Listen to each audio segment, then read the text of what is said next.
This is another beautiful application of allegation, and also a very basic understanding that I always talk about in our lessons. Whenever it's a relationship that matters, so ratio, percentage, these kind of questions, actual value is not that relevant. So if you just read the question once along with me, so you have two types of tea, A and B are mixed and then sold at rupees 40 per kilo. So what we know is that the selling price is rupees 40 per kilo. Now the profit will be 10% if A and B are mixed in the ratio 3 is to 2. So the selling price is 40 per kilo. So that is there. So if you are mixing A and B in the ratio 3 is to 2, then you have a certain cost price, right? Depending on the cost price of A and cost price of B. So we are mixing those cost prices in the ratio 3 is to 2. And then we are getting, and hence we are getting a profit of 10% by selling it at 40 rupees per kilo. Similarly, the profit will be 5% if the ratio is 2 is to 3. Again, the selling price is same. It's 40 rupees per kilo, right? So both the cases, the selling price is same.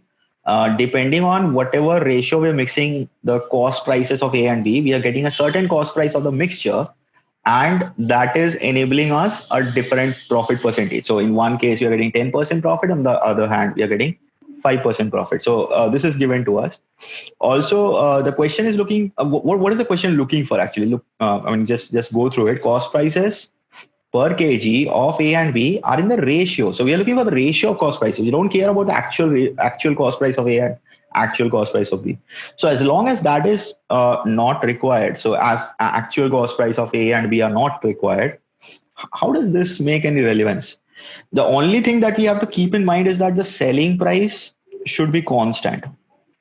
That should be kept. That should be kept constant. So we cannot change the selling price. This has to be kept constant, right? So if you're keeping the selling price constant, whatever it is, it doesn't matter. We can deal with that value because we are simply looking for the cost price of A and B's ratio, not the actual value. So just stressing on that fact once more. Now, the reason I'm talking about is if you work with this 40 rupees per kilo, the cost price of the mixture for 10% profit and 5% profit, you're going to get bad values. You're not going to get good values. I'm trying to do it without variables, by the way. It's a very fast technique. Just have to understand this once. So the profit is 10% and profit is 5%, right? So what do we understand by this? I mean, these kind of things should happen mentally. I mean, in our lessons and all, we have discussed these kind of ideas too many times, I believe. So we have 10% profit. So if you have 10% profit, the selling price will be 1.1 times the cost price, but selling price is constant, right? So we are going to assume the selling price to be something because I don't want to solve using 40. Even if you solve with 40, then that 40 is given. So you need to find the cost price from the selling price. So think in that way. So the cost price will be selling price divided by 1.1, right? So when we have 10% profit. Similarly, when we have the 5% profit, the cost price will be selling price divided by 1.05, isn't it? So these are the factors that we are dividing the selling price by, which is a constant value. So we can work with 40. Now you will see that you'll get very bad values in that case. What I'm going to do is I'm going to assume this selling price to be something like 11 into 105. I'm not even going to calculate how much is this. Doesn't matter. It's easy to calculate, but I'm going to leave it so that my rest of the calculation becomes easy.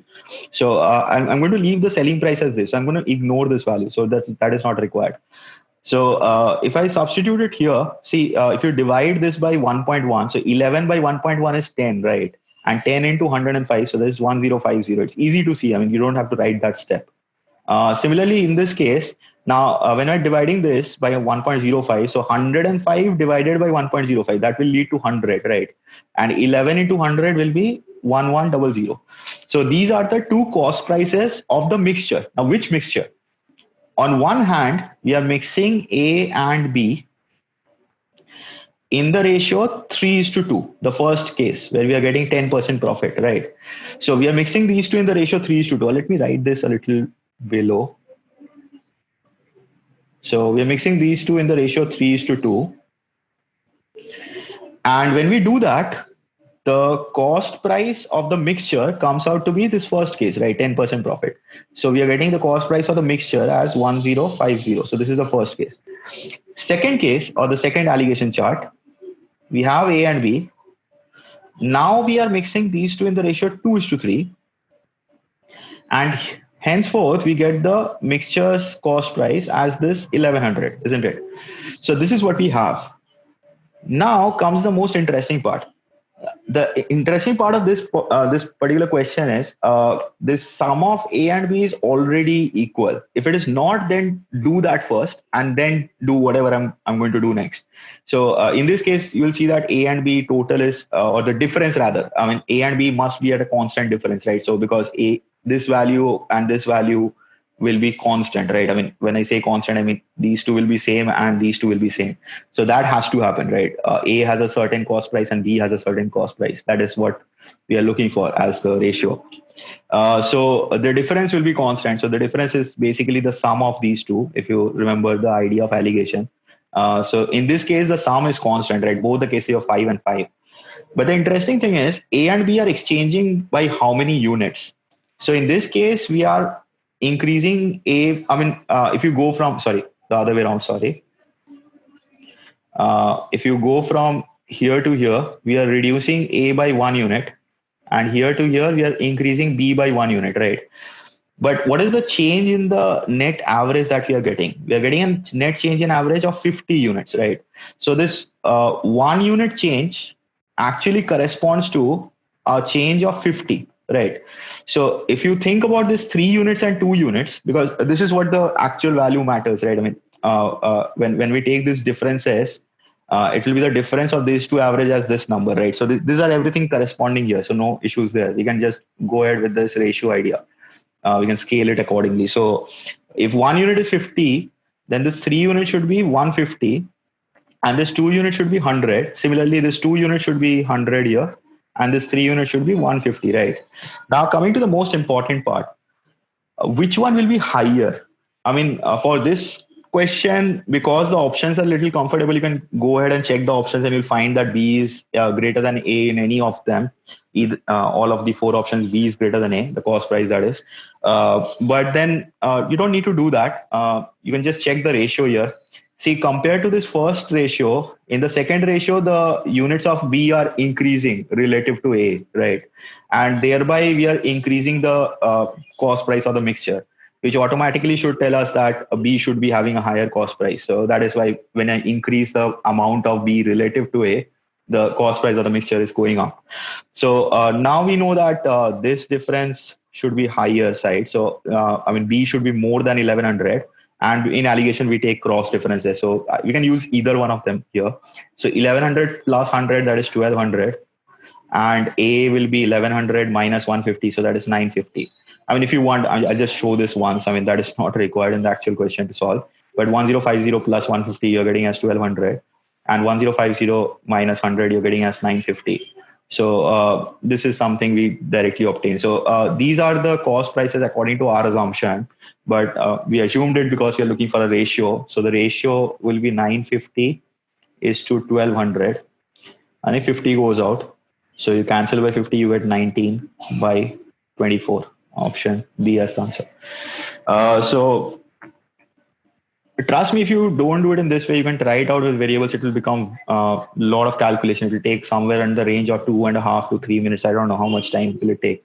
You have to assume the cost price of A as, let's say 100A, cost price of B as 100B, then mix them up in this ratio, and finally calculate 10% profit on that to get the final selling price, equate it to the second scenario, 5%. So again, that 40 rupees per kilo will be irrelevant. You can directly equate, but then you'll be solving too many equations. Hopefully you're not going to make any silly mistakes, and but still you're going to solve that in quite some bit of time. But allegation is faster. Changing this selling price according to our requirement, that is something. I mean, dealing with integers are important, right? I've discussed this in lessons. So as much more you deal with integers, that's less to calculate, lesser mistakes you make, time saved, everything is in your advantage.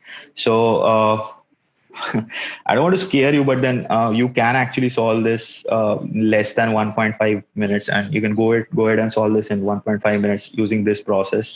Little bit of calculation is required. Understanding of this change is required. So I would say Ideal time of solving this question will be 1.5 minutes roughly. And this is definitely a round two question. I mean, even I would not have solved this question in round one because I know that little bit of analysis is required.